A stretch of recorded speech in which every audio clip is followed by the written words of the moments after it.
Testing. Dick goals. All right, so another episode of Dog Talk presented by Alumni Tractor.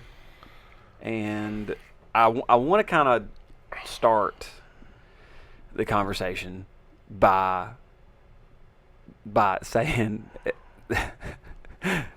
not by laughing, that was not my intention, but by saying that you two are both graduates of Ashville High School. We are alumnus. You both have played sports at Ashville High School. We are alumnus. And you both, in a certain capacity, work at Ashville High School. We are alumnus. Yeah, we are alumnus. And so what I want to talk about, just whoever wants to start, go ahead and talk about y'all's time at Asheville as students, or just kind of go through, when you graduated, how long you were here, what it was like, and that kind of thing, and then we'll let the conversation take us wherever it takes us. Okay. Go ahead, Clint. All right. You're the younger of the two. Beauty before experience. Okay. So thank you, I guess. I began my career here as far as the high school goes in 8th grade, which would have been 98, I believe. I wasn't playing any sports at the time. I didn't end up actually playing sports until my junior year, and I went out for football as a dare. There was a guy in school that dared me to do. Yeah, tell that. Elaborate on that story. So there was a guy in my class, and he said, "I'm going to go play football." So I'm going to go play too. And he said, "Well, I bet you won't. I bet you $100 you won't." And I said, "All right, you're on." So I went out to spring training and did football. Never got my money, but I was about to say, did you ever pay up? No, absolutely not. But this was right on the cusp of Coach Gross leaving out, and then Coach Terry Morrow took over briefly. Then Coach Morrow took a job over in Georgia, and that's when it was late in the season. Coach Sutton took over, and we proceeded to go 0-7 to start the season. But then we reeled off 3 straight right there at the end. Bing, bang, boom. Yeah, and it kind of set the stage. We were doing it right and trying to get the right people in, and that would have been when Mark Sanders' senior year, the 3-7 year before he went off to Bama, and then my next year, my senior year, we went 7-3. Yeah, 7-3. I'm trying to think we went 9-3 total with the playoff is what it was. So with the last time the schools won a playoff game, the 2001 season, we had losses to Springville, which we don't want to talk about, and a really, really weird loss to St. Clair County. Yeah. Inadvertent whistle in the rain. It was super weird. Called a touchdown back because of inadvertent whistle, and you'd have to go back. Yeah. Jim live Brown, the moment. Yeah, Jim Browning's more in detail with that Yeah. one, just because I was just like, what is going on? But we went to Luverne as a state playoff game. We were the number 4 seed, traveling to go play the number 1, who in the regular season they were number 8 in the state. We knocked them off over at their place. Overtime win, 33-31. We went for 2 and got it. And then we came back here and played the defending state champion, Aliceville. And we were in that game for a very long time. Unfortunately, Did you go in that game? Yes, I actually started that. So, I try to harp on the kids about always being ready to be the next guy. Because you're our O-line coach. Because I am currently the O-line coach. Like, we are all over the place. That's okay. I'm currently the O-line coach. We're just talking. And not going home. There is a reference. We're talking dogs. Yeah. We're dog talking. So I try to harp on the kids to always be ready. You got kids that are good enough to start, and you got some that are good enough to play, but not quite good enough to start just yet. But they always have to be ready because an injury can happen at any moment. And that was kind of the role that I took my senior season. Was we had a great offensive line coming back. We had a couple of pieces that didn't play the year before play their senior year.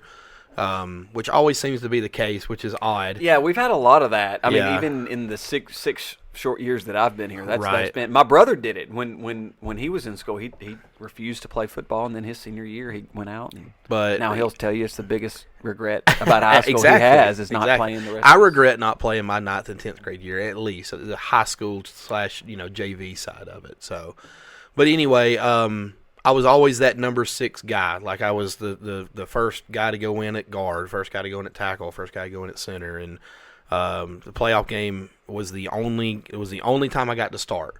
The left tackle was out with a MCL sprain or tear, couldn't go, so I had to go in and try to play above my abilities as best I could. I had a great time, and it never really hit me about it being my last game, that game against Aliceville here in 2001, until my offensive line coach came up to me, Coach Paul Bishop, and he put his arm around me, and because I kind of had a starting position at the very start of the season, but I didn't know, and then it was at the end of the season when things really started to click.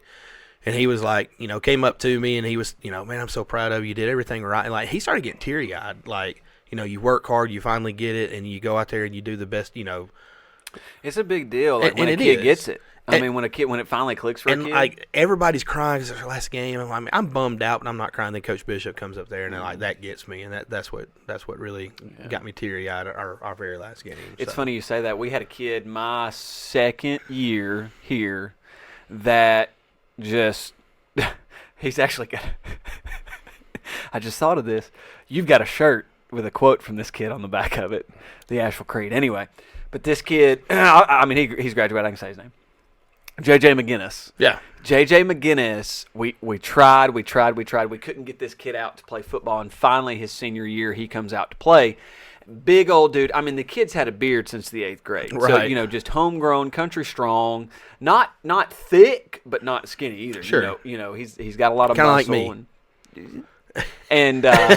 And so anyway, we get JJ out there, and we're playing him at different positions on the field. And it's not until week 6 or 7. It's funny, Jim Browning and I were talking about this last week. Mm-hmm. It's not until week 6 or 7 that we figured out where he needed to be on Right. the defensive line. I mean, we had him at linebacker, sniffer, running back. We had him everywhere we thought he could play. Yep. Finally, week 7, he had been practicing there for about 2 or 3 weeks. But week 7, it just starts clicking for him at the end. He fell in Ruckus. love with it. Because he hated his life up until that point. He had hated every other position he'd played. Right. And he told me that. He's like, I don't really want to be out here, Coach. He found DN. Yep. Coach, there was nothing our best offensive lineman could do Yeah. to stop that kid if he wanted to get to the Sure. quarterback. Sure. And pretty much every single game after that, no other offensive lineman in our region could stop him. Yeah. And it just makes you think what it could have been had we found this out 3 weeks sooner, 4 weeks sooner. What could that kid have done had he been doing that for the 3 years prior? Right, exactly. Had he been at that position? Yeah, not training, only within grinding. that season, hey, if he was here 3 games before, we would have had a better shot in these 3 games or whatever the result was. But it's not just that. It's that kid enjoyed it. Exactly. He found something that he enjoyed on the team. Right. Because imagine him not finding that position and him going the rest of his life thinking that he just hated playing football. Sure. But it just took him finding that spot, doing that job on the field for him to find out that he actually liked playing football. Yeah. So, but, all right, David, so tell us, your story. What's your genesis? Who was the left tackle? Left tackle was Josh Beasley. Okay. So Now, Aliceville, I guess they were pretty loaded they when y'all they played were them. What they was the were score of pretty, that game? 19-6, I think, was the final. So we were driving, and like I said, a fumble. We had a fumble that kind of killed the momentum there for a little bit. Because I know they won a state championship about that time, Yeah, maybe before that, right, the year or before. after? Okay. Yeah, the year Okay. before. Yeah. So it was a tight game. It was like 12-6, something like that. And then we fumbled and they punched it in, and I think they got the extra point, so it was 13-6, and they tacked one on toward the end too. We couldn't move on. They had a D1 defensive lineman. Actually, Mark Sanders had come back and was 19-6. trying to come back and talk to talked to that guy about coming to Alabama. So, yeah, it was unfortunate. I think that we possibly could have won that game. The thing that we all wanted during that time was to win that game, and then for Springville to beat Pike County that year, because that would have set up a third round rematch between Ashville and Springville, which I don't think had ever happened. But that would have been crazy to think about. Now, Springville beat us. Springville's actually shut us out week 3 of that season. Yeah. It was 43-0. 43-0. Yeah. After 2 shutouts of our own against Section and Munford. Yeah. We shut. Yeah, and I don't want to keep harping on our time there, but I think we posted 7 shutouts that year. 1, 2, 3, 4, 5. Yeah, 7. Yeah. 7 shutouts. And it was almost like if somebody else scored, we were going to lose the game. And then I think it was until that Raglan game at the very end of the season, we had shut out all of our wins had been shutout wins. And then the Raglan game, we were actually down at halftime, and we come back and beat them 37-19. Yeah. So at Raglan. And it's crazy the things that you remember about that. Like, that's been 20 years ago now for me. So Springville finished first in those 3A regions, Region 3 standings. They went 11-1. BB Comer finished second at 6-5. St. Clair County finished third at 8-3, and Asheville finished fourth at 9-3. Yep. So, yeah, wow, those names of those coaches. Look at that. Lincoln finished 0-10 that season. Yep. That season in Region 3-3A. All right, so go ahead, David. Talk to us about. All right, I graduated in 89. My last football season would have been in 88. But I started playing football here in 5th grade, so I've been around 1980. I think I was they started the youth league program when I was in 5th grade. I think I was on the first teams in youth league. So I played youth league 5th and 6th grade, and we had a perfect record, 0-22. Hey, go. And I think that's how many games we played. But I want to go back and talk about those coaches there that started that youth league. It was Nicky Boland and Julius Cook and Coach Harper. I can't remember his first name, but he had a son named Keith that we all started playing. We all started playing together. But Julius, I want to give a shout-out to Julius. I mean, he was always there. As long as I can remember, he was always involved in athletics. And, I mean, when I started football, he was there. And then I guess he's the last person that I coached with in softball when I stopped coaching softball in 2000. I guess me and him coached softball together because he was always there, and he was pretty intimidating. I remember 5th grade when we were playing youth league, he was giving a speech one day at the end of practice. I think about how that nobody had guts enough, to go against him, and I think there was 3 of us that went up against him. And I think it was me and Jeff Corbin and maybe Bo Cater, and I remember him. You just run at him, just sprint toward him, and I think he knocked those 2 back, I think, like into next week. I just remember them flying back. I don't think he knocked me down, but I remember that happening. What'd he do to you? Well, you would just run as fast as you could. He said, there's none of y'all got guts enough, to stand up to me. And you would us 3 just sprinted right toward him. He just, boom. Because we was 5th grade. Yeah. He just knocked them back. Yeah, 10, 11 years old. I mean, that's a What grown you man. gonna do? Yeah. And then I played junior high, of course, 7th, 8th, and 9th. And we were undefeated in my 9th grade year. And we were talking about this the other day. Y'all talking about Springville, what a big rivalry that is. That I think my football career at Ashville, I played them 7 times and beat them 5 times. And we was undefeated in 9th grade year. That is a good record. But they beat us our junior and senior year, but they were pretty loaded. And then high school, 10th grade year, I was on the first team to go to the state playoffs, the modern state playoffs. And I started on offensive line my 10th grade year, and we lost to J.B. Pennington in the first round. And I played with Johnny Bothwell. He was a senior that year. And he probably may be the best athlete to ever come through here, Johnny. I mean, he's probably going to be in the top 3. Sure. And then 11th grade year, that's when Coach Clark got here, and we didn't have a good year that year. But then my senior year, we had a pretty good year and went to the playoffs and lost to Sardis last 16 seconds of the game. Yeah, 26-21. First round. Yeah, they scored. We led them the whole game. They scored on us right there at the end. And they were number 1 team in the state. We finished 2nd in Region 9 that year. And when I was in 10th grade against Springville, I got thrown out of the game. Me and Christian Harrison. I got thrown out of that game. For what? Well, you just go to the whistle blow. So I went to the whistle blow, and then I hit him, and he took a swing at me, and threw us both out. Yeah, so I've been thrown out against Springville. So, quick story, and if Greg Simpson listens to this, he's not going to let me he's not gonna forgive me if I don't say this, so I'm gonna say this. So he just told me, was this y'all's senior year? I don't know. Or your senior year I don't know. when this happened? Y'all are playing Springville. Have I told you this? We're playing Springville, and what position did he play? Was he next to you on the O line? Yeah, he was guard. I was a tackle. Okay, all right. So he's inside of you, and he says every play on offense, David's coming off the ball, and every play against Springville, he's yelling, just screaming, bloody murder, as the ball is snapped, as he's coming off the ball. Every play, he's just screaming. And I'm like, yeah, that sounds like David Murphree. Yeah, but I would lose my mind. I would go back and watch film and see stuff that I did on film. I would never remember it doing stuff. You talk about the youth league days. Somewhere whenever I was coming up in my 4th, 5th grade era of playing youth sports, there wasn't a youth football team. Like, I don't know if it had just kind of went defunct or what, but we had always talked about we'd love to play. Well, like when the first year that it came back up was 93, maybe 94, somewhere around there, and Verl Wise was one of my coaches for my 4th grade and 5th grade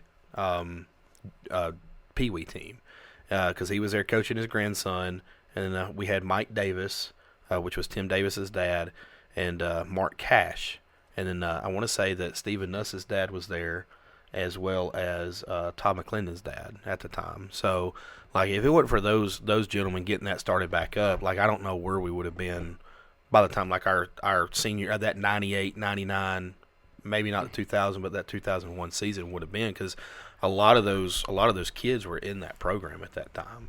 Yeah, they always had baseball, but they always no had football. baseball, but then there was no football for the longest time, because I had cousins that played for the Roadrunner, the Atala Roadrunners, before it was actually Southside and everything. It was the Atala Roadrunner, and I was like, man, I just want to play.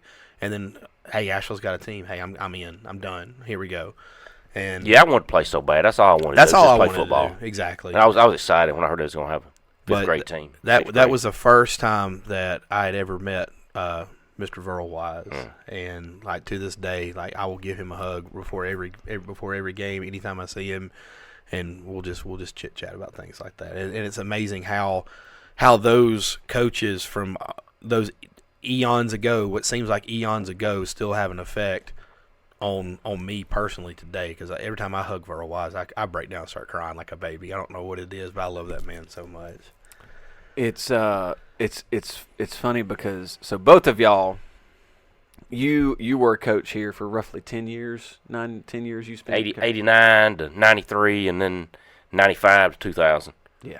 So, and then you're currently a coach here now. So what is it like? Both of you have your own unique perspectives about it, but what's it like coaching at your alma mater? I love it. I love it just because Asheville has always been such a beacon for me. Like, everything that has ever really happened, it kind of centers around Asheville in some way, shape, or form for me. So, I've got a kid, and look, there's a lot of people that say, well, you're just coaching because you're a kid. Guys, I don't even coach my own kid. Like, I don't want to coach my kid. Well, technically, you started coaching here before he ever got in high school. Technically. Started playing on the team. Technically. But, my kid doesn't look like me at all. From a weight distribution side. Yeah. So, I'm with the heavies, and that's where I want to be. And, but my biggest thing with being here at Asheville is the kids. I felt like they needed a little something, and maybe to hear it from somebody that's been through it. Yeah. Kind of understands where they're at. Now granted, there's some things that are different, like the terminology is way different. The blocking schemes are, power is power and counter is counter, and that's how it's going to be till the end of time, pretty much. But, whenever I played in youth league, Verl and Mike Davis were teaching me how to chicken wing block. Mm-hmm. So whenever I come back up here and start playing in my 11th grade year, that's all I know. So I start chicken wing blocking, and Coach Bishop's like, "What are you doing?" So then I had to learn it all over again. Well, now. Yeah. 20 years removed, I'm coming back to high school, and I'm kind of having to learn stuff again. Mm-hmm. So, but just being here means the world to me, because you you have people that come here on Friday nights and they go, they're not getting any good coaching and they're not doing this and they're not doing that. And then like armchair coaching. Yeah. Yeah. And, Yeah, you'll hear that from me Friday night. I'm gonna be yelling from the stands. Please do. Please only yell at Clint. I'm gonna run. Specifically yell at Clint. Yeah, I'm gonna be right on the fence. Yes. Oh, that'd be great. Shaking the chain links. But you look at it and say, man, those kids aren't getting any good coaching. I bet I could do better. Well, now I've been in it, and I'm like, man, it's pretty tough. Mm-hmm. Yeah. And like the one thing that I've never realized was how much extra goes into the coaching side. Now, from the player side, you show up at practice, you get your 2, 3, how many ever hours in. You're looking forward to dinner and home and, watching cartoons or whatever it is you're going to do when you get home. Well, as a coach, you get there, you got to get there early, you got to make sure the water's done. And then you go through all the practices, and you got to make sure you have your drills right. And then you get done, you have a meeting afterwards, and you got to plan for the next practice. And then, right now, when this is being recorded, is before our first home game. So, there's plenty of stuff to do in the stadium that we want to get done before the first home game. So, it's like, I don't think there's been a night this week we've not gotten out of here before 8 o'clock. Or yeah, if you've never done it, you just don't know. You just don't know. If you've never done it. You think you do know, and you think it's like, Well, at a small school. It's just unbelievable Right. at a small. Now, you get other a bigger places, school, you're going to have. But you're still going to put the time in. Oh, absolutely. Other places. It's Absolutely. you're going to put the time in regardless. Just at small, I think at a smaller school, you end up putting the time in other areas where there's not as many resources and people Right. to do things. When I was coaching, we had to have meetings about having a meeting. Yeah, yeah. So, Meetings about meetings. yeah. Yeah. But yeah, that's what it means to me. It means the world, and I love being here. And here's the thing: I'm in a little different role than most coaches are. I'm a volunteer, so I was asked to come on with the previous head coach, Coach Shay Monroe. I was a youth coach at that point, so I'm yelling at little kids, and I'm just yelling at big kids now. So, and that's funny. I'm just playing, guys. But I'm forever grateful for Coach Monroe allowing me to come up and do that. Coach Shepard got hired on, and he retained me. I'm thankful that he retained me as well.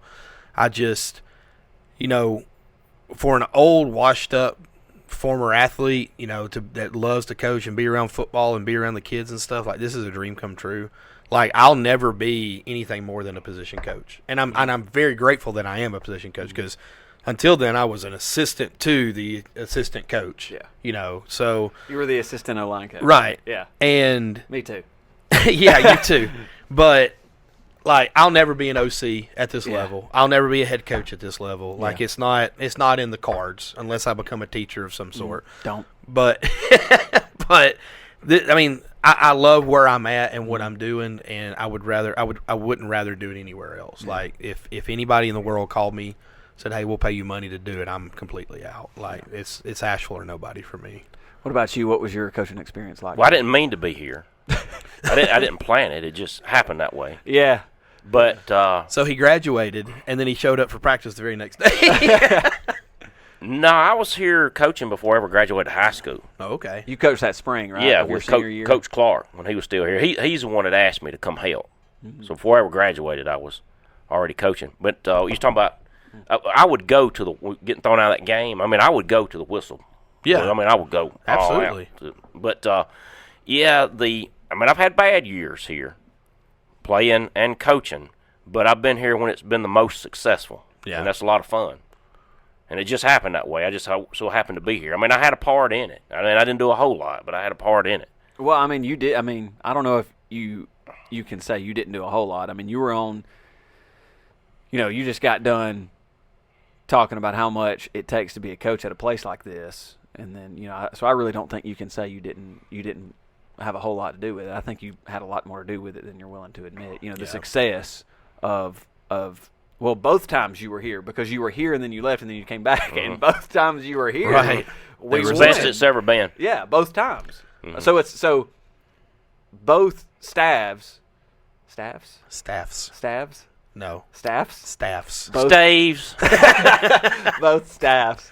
This that is you were quickly on. become a talker go home. Yeah. Both staffs. Yeah, check that out, guys. Both staffs have. You were successful. So That 92 is the first we've ever gone in the playoffs, and then lost to the I was state on the champion. only undefeated team I believe we ever had, 98. and it was 9-1 that year. Well, the next year. Mm-hmm. So. lost to Springville the next season. That was a Springville team that had Sean Carter on it. Was he still on that team? I know he was on the one the year before. Maybe he graduated in '99. Well, if he graduated, I don't know. He wouldn't have been on it. I think he was a senior in '98. Yeah, he wouldn't have been on it in that fall of '90. That was the Wisnat running back that was Mr. Football was on that team that we got beat by that next year, the '91 season. I was talking to Sean today about that Springville game up here. Yeah. It was a war. Because I was I was talking to him about people who have come up to me and told me that that's the hardest hitting game that they've ever witnessed, and he said he's had the same people tell him the same thing, and I was talking to him about the players that got hurt, just to be sure I had this straight, and they're probably the best running back, J.J. Bird. He was knocked out. They brought the ambulance up and got him. And then Silbinder, the linebacker, I think they had to take him to the hospital. And then had another player that broke a leg that night, 2 spots, broken in 2 places. Then we had our 2 linebackers were out. And I think that was Sean's fault. Probably. He said he didn't mean to do it. Yeah. And then I didn't shake the coach's hand after the game. I was so mad that he stuck his hand out to Coach Curry. I need to apologize to him. This was '98. Yeah, 98. Okay. After the win. Season. Yeah, after the win. I was just so mad about, our people getting hurt. We felt like they were doing something. Because that was a 1-point game, was it not? 13-12, I think. Yeah. Yeah, it was 13-12, yeah. We come back, scored there at the end of the game. Yep. Landon Montgomery makes the one-handed catch on the sideline. I think Jason Tuart scores. Yep.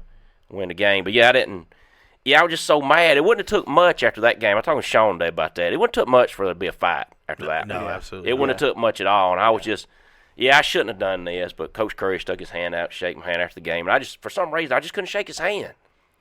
I just had so much hatred for Springville at that moment. I just pulled my hand back. And then he told me, I don't want to shake your darn hand anyway. Yeah, there's a whole episode on just that topic. Let's dive into. And we were talking about that today. That we don't have that anymore. No, we don't. Let's dive into that though. Who is that hatred rival that you just hate? What is it about Springville? Why do we hate Springville?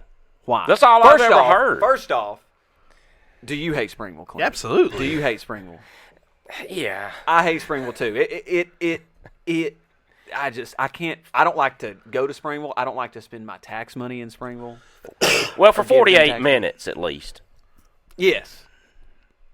Yeah. Well, mine's beyond. You got to have a little hate in your heart and a tear in your eye. Yeah. For 48 minutes. I can't. I don't have anything purple in my closet. No. I can't. I just don't do it. And so, like I might have told this story before. Hate might be a strong word. I have a strong dislike. Yeah, strong dislike. All right.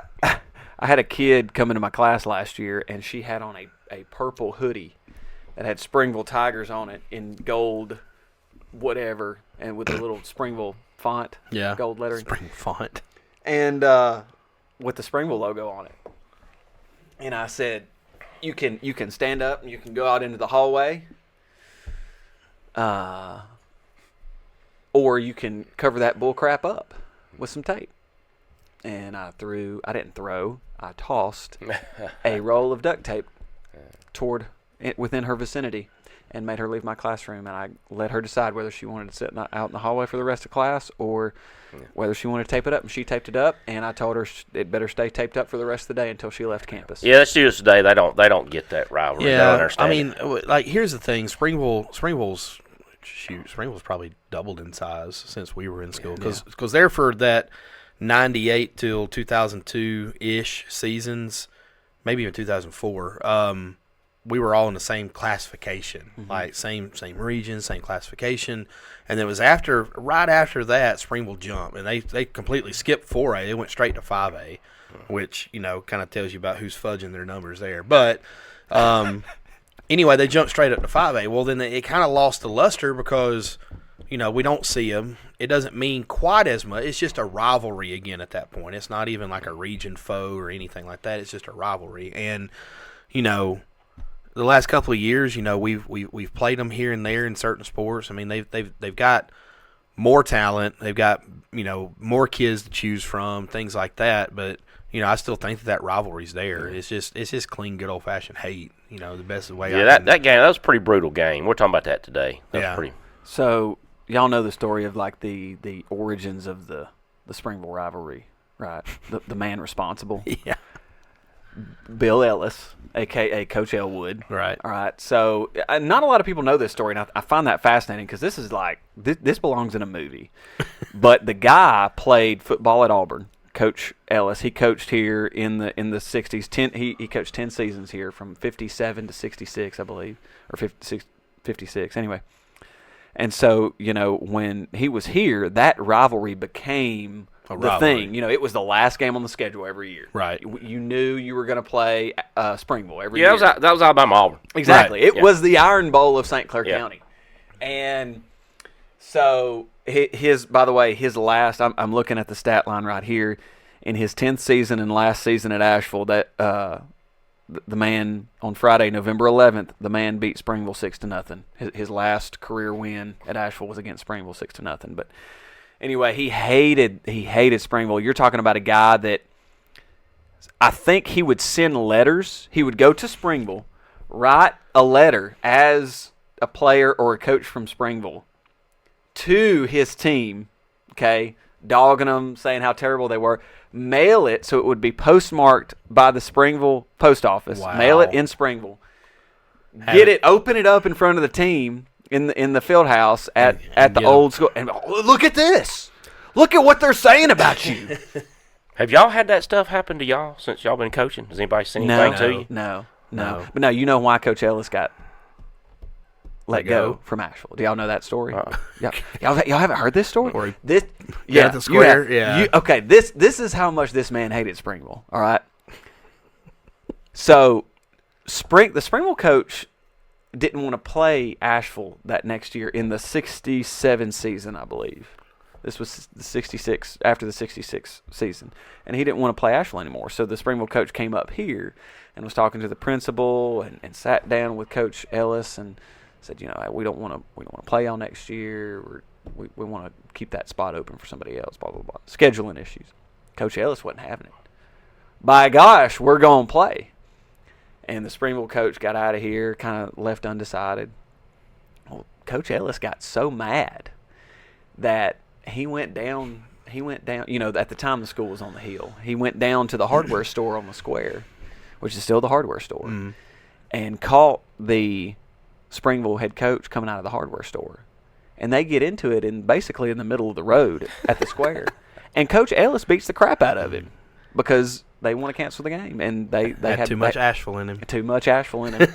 And so they had to let him go. They had to let Coach Ellis go. And by the way, we beat Springville the next year in 1967. We beat them 33-27 under Coach Geddes' self. But, I think that speaks to how much has changed. You don't have that anymore. No, you don't. Like you get it a little bit. You get a little bit in basketball, but again, they're two classifications. Well, at times two classifications bigger than us, so they've got way more kids to pull from, and and it sounds like an excuse, but it really is the truth. Like they do have more kids. They get the whole influx of anything that's coming out of Trussville, out of Birmingham, and. Some of that's not really made it this way yet. I mean, surely it will at some point. Maybe another 10, 15, 20 years, but it'll eventually get here. Well, I think the rivalry's changed. I mean, the demographics of Springville have changed. You've got people from Springville that will tell you now that live in Asheville that are from Springville what you could actually consider Springville royalty, if such a thing exists, that now live in Asheville that say Asheville's more like Springville than Springville is like Springville. It's not the Springville that they remember that they grew up with. And, so I think that has forced the rivalry to change, too. Yeah. So, since y'all have been coaching, you haven't had any horse manure thrown on the field house and before a big game? No diapers sent to you in the mail? With everybody's name on them or anything? I don't know who did that stuff. No black roses, no Roundup on the football field. No horse manure thrown everywhere that you had to go clean up. The worst thing that's ever happened is, we'll go to a team locker room, a visiting locker room, and they won't have air conditioning, or they'll turn the air conditioning off. That's the worst thing that's happened. And there's a reason that I'm saying that this week. But anyway.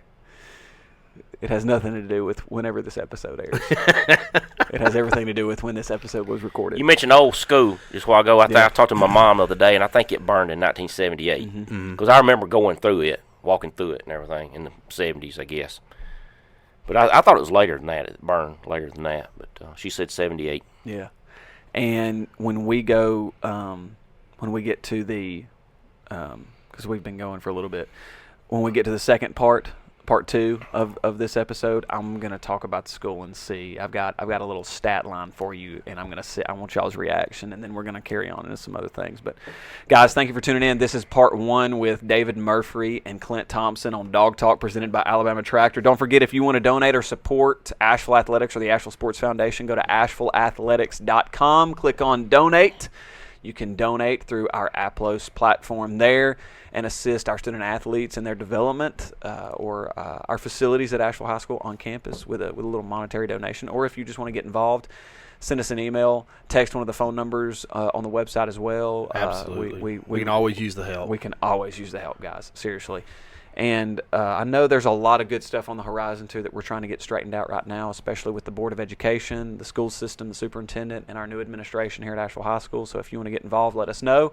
Otherwise, thank you for tuning in, guys, and we'll catch you on part 2. Go Bulldogs. Dog Yeah, Talk. everything you do, go to the whistle blows. Or go home.